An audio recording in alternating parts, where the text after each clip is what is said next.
Assalamualaikum warahmatullahi wabarakatuh. Perkenalkan, saya Tessa Amanda Putri, NIM 19016200, Prodi Pendidikan Bahasa Indonesia. Baik, kali ini saya akan menjelaskan materi yang ke-10 mengenai administrasi layanan khusus yang meliputi 3 poin. Yang pertama, konsep dasar administrasi layanan khusus. Yang kedua, jenis-jenis administrasi layanan khusus dan pengolahannya.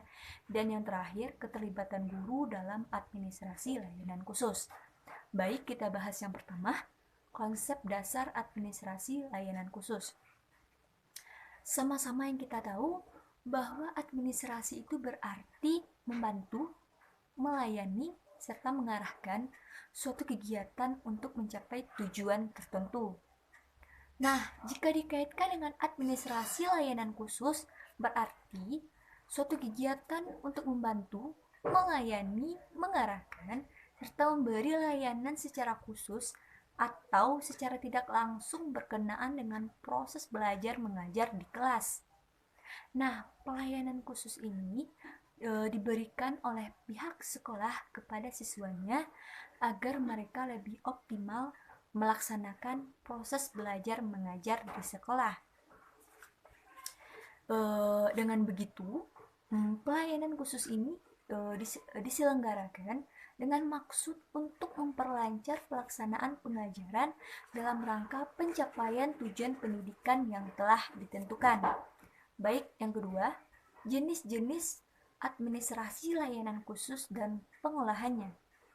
Beberapa jenis-jenis layanan khusus di sekolah meliputi yang pertama perpustakaan, yang kedua labor, yang ketiga UKS atau usaha kesehatan sekolah, yang keempat kafetaria sekolah, yang kelima sarana ibadah, yang keenam asrama, yang ketujuh koperasi, dan yang terakhir transportasi. Baik, kita bahas satu persatu. Yang pertama, perpustakaan. Perpustakaan merupakan salah satu unit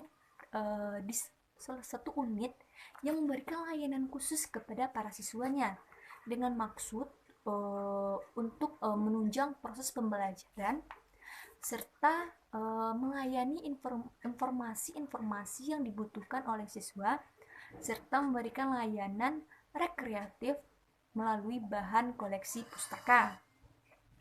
Nah, fungsi dari perpustakaan itu meliputi yang pertama fungsi pendidikan, kemudian fungsi informasi, fungsi rekreatif, fungsi penelitian, fungsi penyaluran hobi, dan fungsi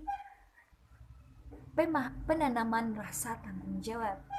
Baik, peran guru dalam administrasi perpustakaan ini meliputi yang pertama, memperkenalkan buku-buku kepada siswa dan guru. Yang kedua, memilih buku-buku dan bahan pustaka lainnya.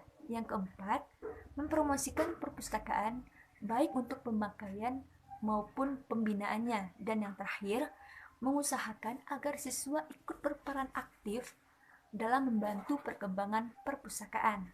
Baik, lanjut yang kedua, labor. Labor dapat diartikan sebagai tempat di mana dosen, mahasiswa, siswa, guru, maupun orang lain melaksanakan kegiatan kerja ilmiah seperti praktikum, observasi, penelitian, demokrasi, dan pembuatan model-model dalam rangka kegiatan belajar mengajar. Lanjut yang ketiga, UKS, usaha kesehatan sekolah. Nah, layanan kesehatan peserta didik ini adalah layanan kesehatan masyarakat yang dijalankan di sekolah serta menjadikan peserta didik sebagai sasaran utamanya. Kemudian, personalia sekolah yang lainnya sebagai sasaran tambahan. Lanjut yang keempat, selain itu, tujuan dari UKS ini adalah untuk memiliki pengetahuan, sikap, serta keterampilan untuk melaksanakan prinsip hidup sehat. Dalam hal ini, sehat dalam artian fisik, mental, maupun sosial. Kemudian, memiliki daya hayat dan daya tangkal terhadap pengaruh buruk. Pengaruh buruk bisa berupa penyalahgunaan narkoba, minum minuman keras, dan merokok. Baik, selanjutnya yang keempat, kafetaria sekolah. Kafetaria sekolah ini bertujuan untuk menyokong kelancaran proses belajar mengajar dari sisi keperluan makanan bagi siswa di sekolah. Lanjut, yang kelima, sarana ibadah. Nah, layanan rumah peribadatan ini bertujuan agar peserta didik bisa untuk melaksanakan kegiatan ibadahnya serta membentuk kerohanian peserta didik, khususnya pihak sekolah lainnya. Lanjut, yang keenam, asrama. Asrama ini diperlukan bagi peserta didik, khususnya jenjang pendidikan menengah maupun jenjang pendidikan tinggi, terutama bagi mereka yang jauh dari orang tuanya. Lanjut, yang ketujuh, kooperasi. Nah, tujuan dari layanan kooperasi ini bagi peserta didik agar peserta didik bisa berwirausaha dengan baik. Lanjut, layanan yang terakhir, transportasi. Sarana transportasi merupakan sarana penunjang untuk kelancaran proses belajar mengajar di sekolah.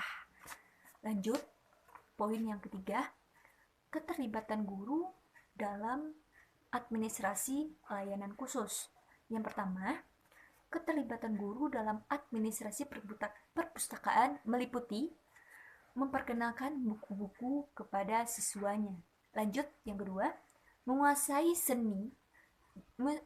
jenis dan menguasai kriteria umum yang menentukan baik buruknya suatu koleksi buku-buku perpustakaan, serta mempromosikan perpustakaan bagi pemakaian maupun pembinaannya. Nah, dari pembahasan yang telah saya jelaskan tadi, maka dapat saya simpulkan bahwa administrasi layanan khusus itu berarti suatu kegiatan untuk membantu, melayani, mengarahkan, serta memberikan layanan secara khusus atau secara tidak langsung berkenaan dengan proses belajar mengajar di sekolah. Selanjutnya, jenis-jenis administrasi layanan khusus itu ada 8. Yang pertama, perpustakaan. Yang kedua, labor. Yang ketiga, UKS atau usaha kesehatan sekolah. Yang keempat, kafetaria sekolah. Yang kelima, sarana ibadah. Yang keenam, asrama. Yang ketujuh, kooperasi. Dan yang terakhir, transportasi. Baik, sekian pembahasan saya mengenai materi kali ini. Mohon maaf atas salah penyampaian. Saya akhiri. Assalamualaikum warahmatullahi wabarakatuh.